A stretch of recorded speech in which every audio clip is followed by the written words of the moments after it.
ప్రేక్షకులకి ఆ లలితాంబిక అమ్మవారి యొక్క అనుగ్రహం పరిపూర్ణంగా కలగాలని మనస్ఫూర్తిగా కోరుకుంటూ మనం ఈరోజు ఏప్రిల్ మాసంలో ద్వాదశ లగ్నాల వారికి గుర్తుపెట్టుకోండి, లగ్నం తెలియని వారు రాశిని చూసుకోవచ్చు. ఏ విధంగా ఉండబోతుంది, ఏ విషయాల పట్ల జాగ్రత్త వహించాలి, ఏ దేవతారాధన చేసుకోవాలనేటువంటి విషయాలు చెప్తుంది నేనైనప్పటికీ కూడా చెప్పేస్తుంది సాక్షాత్ లలిత అమ్మవారిగా భావిస్తూ ఈ నెల గ్రహస్థితి ఎలా ఉంది అని చూసుకున్నట్లయితే మనకి మేషరాశికి అధిపతి అయినటువంటి కుజుడు మూడో తేదీ నుంచి ఏప్రిల్ 3 నుంచి నీచంలోకి వెళ్తున్నాడు కర్కాటకంలో. వృషభంలో గురువు, అదేవిధంగా కన్యలో కేతువు. రవి మేషంలో 14వ తేదీ నుంచే మేషంలోకి మారుతాడు. 14వ తేదీ ముందుకి ఆ యొక్క శని, రాహువు, రవి, బుధ, శుక్ర పంచగ్రహ కూటమి నడుస్తూ ఉంటుంది. 14వ తేదీ నుంచి 4 గ్రహాలు కలిసి ఉంటాయి 12వ స్థానంలో. ఈ యొక్క గ్రహస్థితిని అనుసరించి ద్వాదశ లగ్నాలు లేదా రాశుల వారికి ఏ విధంగా ఉంటుందనే విషయం మనం ఇప్పుడు తెలుసుకుందాం. మిథున లగ్నము, మిథున రాశి. మిథునం వారికి కనుక చూసుకున్నట్లయితే మీకు దశమంలో అధిక గ్రహాలు, లాభంలోకి 14వ తేదీ నుంచి రవి ఉచ్చస్థితిలోకి వస్తున్నాడు. ఉచ్చస్థానంలోకి రవి వచ్చినప్పుడు ఏమవుతుంది అంటే ఎప్పటి నుంచో చేస్తున్నటువంటి వివాహ ప్రయత్నాలు సక్సెస్ అవుతాయి 14వ తేదీ నుంచి. కాకపోతే ఈ రాశిలో ఉండే కుజుడు కూడా మీకు మారుతున్నందుకు కొంత శత్రువుల యొక్క స్ట్రెస్ కానివ్వండి ఇవన్నీ కూడా చాలా మటుకు తగ్గుతుంది చెప్పాలంటే, దానిలో ఎటువంటి సందేహం లేదు. అయితే ఈ కుజుడు 2వ స్థానంలో ఉన్నందుకు సర్వసాధారణంగా ఇది ధనస్థానంలో ఉన్నాడు కాబట్టి ఏదైనా మీరు మనీ రిలేటెడ్ లావాదేవీలు ఇటువంటి విషయాల్లో చాలా జాగ్రత్తగా ఉండాలి. మరియు మనీ కలిసి రావడం కూడా జరుగుతుంది నీచభంగ రాజ్యంలోకి వెళ్ళినప్పుడు. ఎప్పుడు అంటే మీ గోచారంలో అశ్విని, భరణి, కృత్తిక నక్షత్రాల రోజు లేదా ఆ కృత్తిక కూడా 1వ పాదం వరకే, మరలా ఏ రోజుల్లో అంటే పునర్వసు 4వ పాదము, పుష్యమి, ఆశ్లేష నక్షత్రాల రోజు, చిత్తా 3, 4, స్వాతి, విశాఖ 1, 2, 3 పాదాలు నడిచేటప్పుడు, అదేవిధంగా మకర కుంభ రాశుల్లో ఉండే నక్షత్రాల రోజు చంద్రుడు తిరిగేటప్పుడు మీకు బాగుంటుంది ఫైనాన్షియల్గా. అంటే ఆ సమయాల్లో మీరు ఏదైనా మనీ కోసం ప్రయత్నం చేసినట్లయితే బాగుంటుంది. కన్స్ట్రక్షన్స్ చేసేవారు, ల్యాండ్స్ కొనుగోలు అమ్మకాలు చేసేటువంటి వారు కాస్త 4లో కేతు ఉన్నందుకు చూసుకొని చేయాలి. సంతానం కోసం చేసే ప్రయత్నం ఫలిస్తుంది. ఇష్టపడిన వారిని వివాహం చేసుకోవాలనే ప్రయత్నం కూడా ఖచ్చితంగా ఫలిస్తుంది మీకు. ఇక ఉద్యోగరీత్యా విదేశీ ప్రయత్నాలు, ఉద్యోగరీత్యా మార్పులు ఇటువంటివన్నీ కూడా కొంతవరకు మీరు చేసే ప్రయత్నాల్లో ఫలితం ఉంది. అయితే ఈ 2వ స్థానంలో కుజుడు నీచబడినందుకు కొంచెం కుటుంబ సభ్యుల్లో ఎవరైనా యంగ్స్టర్స్ ఉంటుంటారు, వాళ్ళతో తెలియని చిన్న ఘర్షణ వాతావరణం ఇస్తుంది. అప్పులు ఎవరికైనా ఇవ్వడం ద్వారా దాని ద్వారా కొంతవరకు ఘర్షణ ఇటువంటివన్నీ కూడా ఉంటూ ఉంటాయి, గుర్తుపెట్టుకోండి. అలాగే మరొక విషయం ఏంటంటే ఇక్కడ ఈ దశమ స్థానంలో ఉండేటువంటి గ్రహాలు, అదేవిధంగా ఈ 12వ అధిపతి ఎవరైతే శుక్రుడు ఉన్నాడో కాస్త ఉచ్చస్థానంలో ఉంటున్నందుకు విదేశాలకు వెళ్ళాలని చేసే ప్రయత్నం ఇవన్నీ ఫలిస్తాయి. ఇక మీరు ఎక్కువగా చేయవలసిన దేవతారాధన, గోవులకి కాస్త క్యారెట్సు, బెల్లము, గ్రాసము తినిపించండి. లలితా సహస్రనామాల యొక్క శ్రవణం చేసుకోండి. ఏదైనా కన్స్ట్రక్షన్స్ చేసేవారు కేతు 4లో ఉన్నప్పటికీ మాకు తప్పట్లేదండి చేయాలనుకునేటువంటి వారు గణపతి ఆరాధనని మణిద్వీప వర్ణన చేయండి, అన్ని విధాలు బాగుంటుంది. చాలామందికి ఈ కొత్త సంవత్సరం రాబోతుంది కదా, శ్రీ విశ్వవసు నామ సంవత్సరము. ఈ సంవత్సరంలో మేము ఏం చేస్తే ఇబ్బంది పడకుండా ఉంటాము.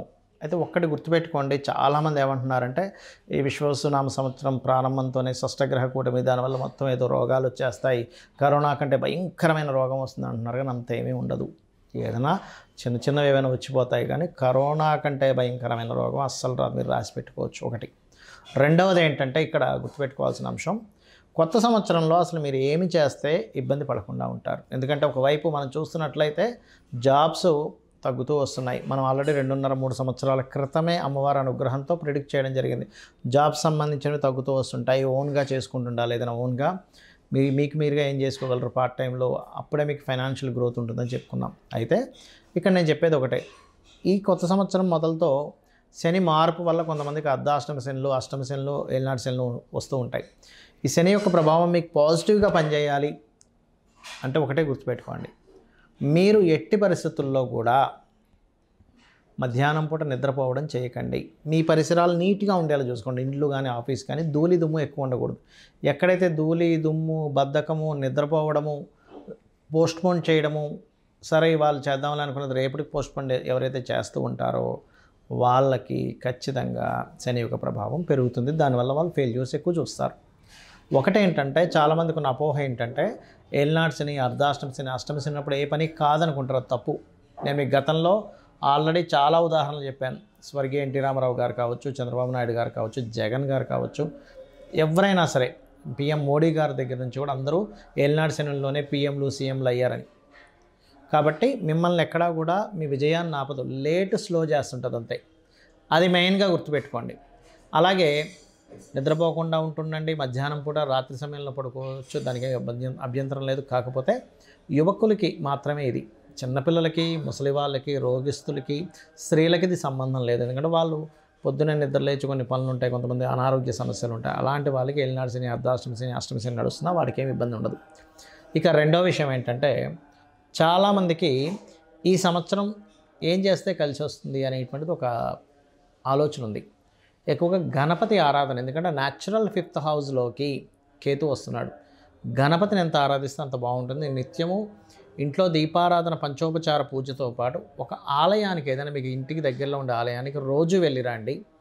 100% క్లియర్ అవుతుంది. దీంతోపాటు శనివారము లేదా మంగళవారము కొబ్బరికాయ కొట్టండి ఆలయానికి వెళ్ళి, ఖచ్చితంగా మార్పు వస్తుంది. అలాగే మరొక విషయం ఏంటంటే ఇక్కడ మీరు అర్థం చేసుకోవాల్సిన విషయము, ఈ గోవులు ఉంటాయి, గోశాలకు వెళ్ళి గోవులకి బెల్లము తినిపించండి. 100% మీకు శని ప్రభావం ఏదైనా ఉన్నా సరే పూర్తిగా తగ్గుతుంది. వీటితో పాటు మీకు అసలు మీ జన్మజాతకంలో ఏ మహాదశ నడుస్తుంది, ఏ అంతర్దశ నడుస్తుంది, దానికి ఎటువంటి పరిహార మార్గం చేసుకోవాలి, ఇవి మీరు బాగా అర్థం చేసుకోండి. ఇది పర్టికులర్గా చూసుకోండి. ఎవరైతే ఈ బెల్లం తినిపిస్తారో సకల దేవతల యొక్క అనుగ్రహం కలుగుతుంది. కాబట్టి ఇవి గనక పాటించగలిగితే మీకు ఒకవేళ ఏలినాటి శని, అర్ధాష్టమి అష్టమి శని నడుస్తుంది, మీ కిందని పనిచేసే వారికి, పేదవాళ్ళకి ఏదైనా పంచుతూ ఉండండి. దేవతారాధనే చేయండి. ఈ పేదలకు సేవ చేయండి. ఇక్కడేమో దేవతా సంబంధించి చేయాలి, ఒకవైపు మానవ సేవ, మాధవ సేవ, కాబట్టి ఇవి కూడా చేయండి. ఖచ్చితంగా మీకు దాని యొక్క ప్రభావం అనేటువంటిది తగ్గుతుంది, గుర్తుపెట్టుకోండి. ఇక మరొక విషయం ఏంటంటే మీ మహాదశ, అంతర్దశ పరిశీలనతో పాటు ఏదైనా గుర్తుకోండి, మీ గ్రహస్థులు ఎలా ఉన్నా ఇంట్లో కూడా కొన్ని మార్పులు చేసుకోవాలి. ఏమిటంటే ఉత్తరం వైపు ఎట్టి పరిస్థితుల్లో డార్క్ కలర్స్ లేకుండా చూసుకోండి, ఉత్తరం వైపు. అలాగే మరొక విషయం ఏంటంటే ఇక్కడ డార్క్ కలర్స్ లేకుండా చూసుకోవడం, ఉత్తరంలో కంప్లీట్ వైట్ కలర్ ఉండేలా చూసుకోవడం, ఆగ్నేయంలో ఒక చిన్న గ్రీన్ బల్బ్ పెట్టుకోవడము. సౌత్ సెంటర్లో బాత్రూమ్ ఉండకూడదు. సౌత్ సెంటర్, వెస్ట్ సెంటర్స్లో బాత్రూమ్ ఉండకూడదు. ఒకవేళ మీ ఇల్లు కనుక టిల్ట్ అయింది అనుకోండి, అప్పుడు వేరు, అది సౌత్ వెస్ట్ అవుద్ది. South west or west north west వైపే బాత్రూమ్స్ ఉండాలి, గుర్తుపెట్టుకోండి. ఆ బాత్రూమ్స్ ఉండే పొజిషన్స్ తప్పు ఉండడం వల్ల మీకు కెరియర్లో గ్రోత్ తగ్గడము, బెనిఫిట్స్ రాకపోవడము, ధనం, చాలామంది ఇళ్లలో ఉత్తరంలో బాత్రూమ్స్ ఉన్నప్పుడు ధనం నిలవకపోవడం జరుగుతూ ఉంటుంది. వాయువ్యంలో బాత్రూమ్స్ ఉన్నప్పుడు చాలా చిన్న ఏజ్లోనే అట్రాక్షన్స్కి గురవుతూ ఉంటారు. లేకపోతే బ్యాంక్ బ్యాలెన్స్ ఉండదు, వాయువ్యంలో బాత్రూమ్స్ ఉంటాయి. ఈ జాగ్రత్తలు తీసుకోండి.